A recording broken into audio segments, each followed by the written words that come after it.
Благодарам. Господа Захариева, благодарам што прифативте разговор за ЗУМК. Последните месеци македонско-бугарските односи се заоструваат, колку што јас следам вакви лоши односи до сега не сме имале во минатото. Во Скопје тврдат дека тоа е така затоа што Бугарија го негира идентитетот на македонците. Дали навистина Бугарија го негира идентитетот на македонскиот народ? Първо, в публичното пространство наистина има много остра риторика, която на мен не ми харесва. И не съм съгласна обаче, че толкова лоши не са били отношенията, защото ние сме в постоянен контакт с колегите в Скопие, с външния министър и с премиери, така че ние си говорим. Нека да припомня, че имаше периоди, в които години наред... Се извинувам. Таа перцепција се создава од изјавите меѓу себе, кои што... Нямаше политически срещи, нямаше срещи между министри, ще припомним по времето на Груевски, нямаше срещи между президенти, почти 4-5 години, така че не съм съгласна. Напротив, имаме проблеми, имаме твърде остра публична риторика, непремерен изказ, определения, оценки, които поне лично аз се опитвам да не съм част от цялата тази картина, включително и премиера. И като цяло мога да кажа, че моят призив е, хайде да не се говорим през медиите, ние сме в постоянен контакт, имаме си телефоните, винаги може да се чуем, винаги може да се видим, защото това, което може да се случи като резултат, е пренасене на това настроение към нашите граждани. В България мога да ви уверя, че няма негативно отношение от българските граждани към гражданите в Република Северна Македония. И аз много държа това да остане така. Но тогава, когато ежедневно имаме изказвания, обиди, лъжи по отношение на българската позиция, по отношение на българския народ, няма как това да не започне да се отразява и тук. Няма как да не започне и българския народ да малко или много да промени отношението си. Не искам това да се случва. Не можем да продължаваме така. Пропуснахме много години, пак ще припомня времето на Груевски. В същото време постигнахме големи успехи. Подписахме договор, който договаряхме 12 години. Вие станахте съюзник в НАТО с много силната българска подкрепа. България беше първата държава в Европейския съюз, която от 15 години постави европейската перспектива на страните от Западни Балкани в фокуса. Този фокус продължава и до днес. И не ми се иска всичко това да се загуби. Не е вярно, че оспорваме вашата идентичност. Това е лъжа. Много пъти сме го казвали. И вашите политици го знаят. Но по-лесно някак си се представя, може би, и за вашата общественост, и за европейските политици, това, че България оспорва идентичност. Мисля, че въпросът с това дали оспорваме или не е решен с акта на признаване на вашата независимост от България като първа страна. От друга страна обаче, много настояваме ангажиментите, които са поели вашите политици и вашите парламенти да се изпълняват, и това е договора. Договор от 2017 година.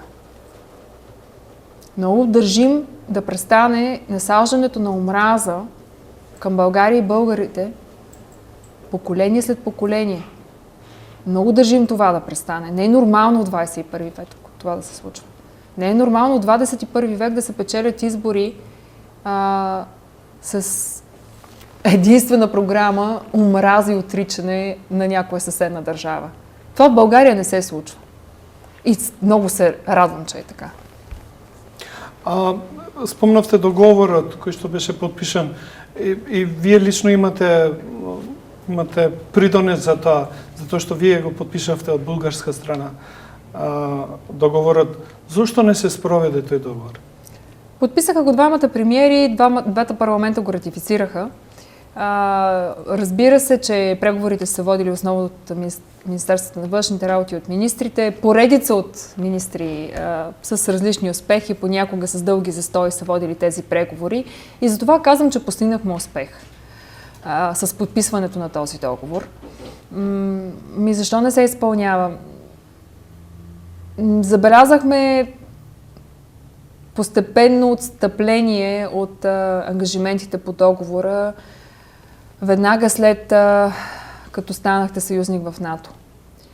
Не ни се иска да мислим, че договори се подписват само за да каже България да и след което спира да се изпълняват. Защото този договор изобщо не включва само работата на историческата комисия. Тя е много съществена и важна част.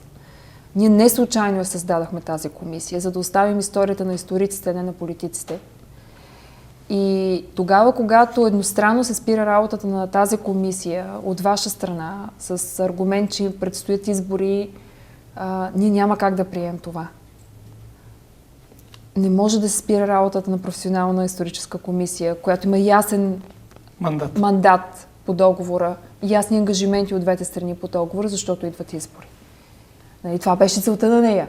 Да оставим професионалистите да работят, като се позовават, като се основават на автентичните исторически факти и източници. Да намерим начин общите ни герои и общите ни исторически събития и личности да ни обединяват, а не да ни разделят, така както трябва да се държат две съседни държави в 21 век. Това беше целта на тази комисия. Къде го гледате решението? Връщане към договора, намаляване на емоционалните и непремерени изказвания но връщане на договора наистина доброжелателно. Защото един договор винаги може да намериш начин да се оправдаваш с каквото и да било да не изпълняваш, но договора между държави се подписва с идеята да се изпълнява с добра воля. Така че... Сакате да речете дека немаше добра воля од македонска страна да се спроведе договор? Договора да. Едностранно беше спряна работата на комисията. Работата по коридор 8 е замразена почти. Сега прочетах днес новината, че до съвсем скоро най-после ще бъде избран изпълнител за започване на проектиране и строителство на отсечката по коридор 8. Това е много важен коридор. Вижте, той изобщо не засяга дори само нашите две държави. Това е въпрос за връзката от Италия, Албания, Република Северна Македония, България. Абсурдно е в 21 век да нямаме ЖП линия между двете страни. Това е важно за нашия бизнес, за нашите хора, не само за политиците. Во услови кога и Европската унија и други меѓународни финансиски институции сакаат да го финансираат. Вие загубихте 130 милиона евро от миналия програмен период. Аз лично съм присъствала на няколко срещи, в които още предишния комисар по разширяване е предупреждавал не само Република Северна Македония в интерес на истината, но и другите държави от Балканите, но тъй като коридор 8 беше един от проектите с най-голямо финансиране за предишния период, за това, че няма проектна готовност, за това, че периодът изтича и тези средства ще бъдат загубени. Коридор 8 е много важен според мен, не само за България, той е важен и за вас. Това е вашия бизнес, ще има полза от него. Имаме много сигнали от български компании, които искат да създават работни места и да инвестират във вашата държава, че им се създават меко казано на основателни административни пречки за това да развиват бизнеса си. Трябва да свързваме бизнесите си, трябва да свързваме нашите университети, нашите културни институти. Това беше целта на този договор също. Не само частта история, тя е много важна. Договор е определил, в него пише, че имам обща история. Трябва сега да намерим начин как да кажем истината на поколенията, да спрем да ги заблуждаваме и да намерим начин да гледаме заедно напред в бъдещето. Не бива да пропускаме още години. И вярвам, че това може да стане. Аз съм оптимист, все пак. Трудно ще е, но ще стане. С дух на добра воля ще стане. Историски познато е дека меѓу бугарскиот и албанскиот народ имало добри односи. Точно така. Како ги оценувате сегашните односи меѓу Бугарија со албанците во регионот? Имам предвид Албанија, Косово и албанците во Македонија. Прекрасни и не случайно аз винаги споменавам и двете държави, и Република Северна Македония и Албания, защото мога да ви кажа, че критично важно е да върват в една посока и двете държави. Ние нямаме отворени въпроси, винаги сме подкрепили и Албания за европейската перспектива. Една от първите държави винаги сме се отзовавали, когато става въпроса. Спомните си, имаше, съжаление, доста бедствия. Не само финансово, изпратихме специалисти. Такива, каквито трябва да са наистина отношенията между съседи и приятели, които винаги си помагали в трудни моменти. И така ще продължим. Како мислите дека Бугарија како членка на Европската унија може да помогне целиот Западен Балкан побрзо да стане или да се приклучи на Европската унија? Како, пошто очигледно Бугарија, Грција, Романија полесно може, така е. Сме први соседи и можете да... Това, което пак ще се върна към нашето председателство, знаете ли, когато представяхме приоритетите си още преди председателството, няма да споменавам имена на държави и на политици, които ни посъветваха европейски, да не сме толкова ентусиазирани и да не сме толкова гласовити по тази тема, защото тя не е популярна. Това беше съветът. Вие искате да имате успешно председателство, искате да имате конкретни резултати. Не се фокусирайте толкова върху европейската перспектива. Тя не е популярна. Има много държави, които де-факто не подкрепят разширяването на този етап. Но въпреки всичко, ние превърнахме това в основна тема по време на нашето председателство и приоритет. И фактът, че 2 години и половина след нашето председателство продължават поредица от държави да се чувстват дори длъжни, ако щете, това да бъде един от основните им приоритети, означава, че сме си свършили много добре работата. И аз тогава, когато така наистина призива ми е, нека все пак да не забравяме, че съседните държави, България, Румъния, Гърция, вие споменахте, има и други директни съседи на страните от Западни Балкани, имат много по-голям интерес и мотивация от всички останали вие да вървите и да бъдете член на Европейския съюз тогава, когато сте готови. Защото България, подчертавам, ние съгласихме се с преговорната рамка на Албания,